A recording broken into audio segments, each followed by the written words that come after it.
Come, Holy Spirit, come. সকলকে জয় যিশু।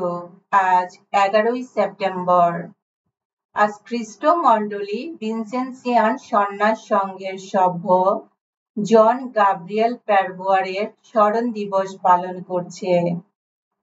জন Gabriel প্যারবোয়ারের জন্ম ফ্রান্সে 1802 সালে।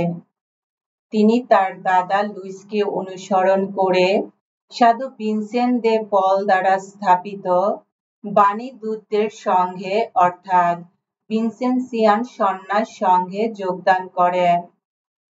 24 বছর বয়সে তিনি যাজক পদে অভিষিক্ত হন।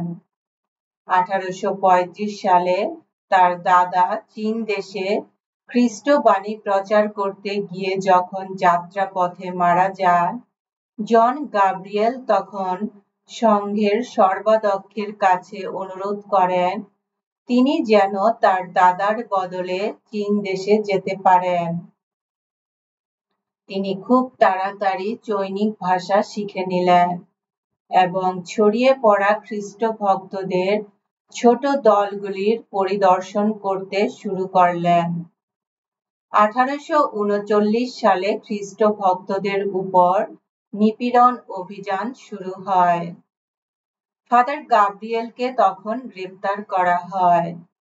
কারা কারা খ্রিস্ট ধর্ম অবলম্বন করেছে তা জানবার জন্যে শত্রুরা বারবার তাকে নিষ্ঠুর নিপীড়ন করেন। তার দুটি বুড়ো আঙ্গুলে দড়ি বেঁধে তাকে ঝুলিয়ে রেখে বেত মারেন।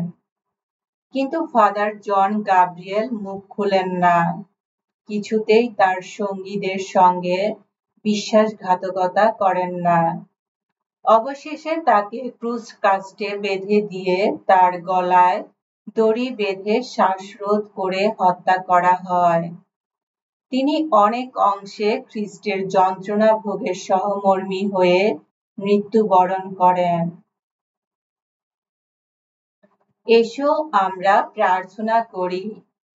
হে পরমেশ্বর, তোমার মঙ্গল বিধানে খ্রিস্ট সহিত জন গাব্রিয়েল তোমার ভক্ত মণ্ডলীর সামনে এক উজ্জ্বল আদর্শ তুলে ধরেছেন। তোমার বাণী প্রচারের জন্যে তিনি অক্লান্ত কাজ করে গেছেন। তোমার পুত্র যিশুর ক্রুশ মৃত্যুর সহমর্মী হয়ে উঠেছেন। হে করুণাময়, অনুগ্রহ করো তার পদাঙ্ক অনুসরণ করে আমরা যেন খ্রিস্টের যন্ত্রণা ভোগের সহমর্মী হয়ে জগতের সকলের সামনে খ্রিস্ট সাধিত মানব মুক্তির আনন্দ বার্তা ঘোষণা করে যেতে পারি।